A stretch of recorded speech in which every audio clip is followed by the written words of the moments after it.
नमस्ते पुण्डरीकाक्ष नमस्ते पुरुषोत्तम नमस्ते सर्वलोकात्मन् नमस्ते तिग्मचक्रिणे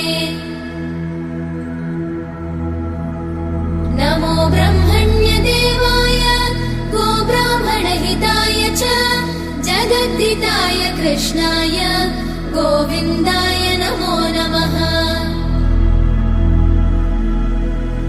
ब्रह्मत्वे सृजते विश्वं स्थितौ पालयते नमः रुद्ररूपाय कल्पान्ते नमस्तुभ्यं त्रिमूर्तये।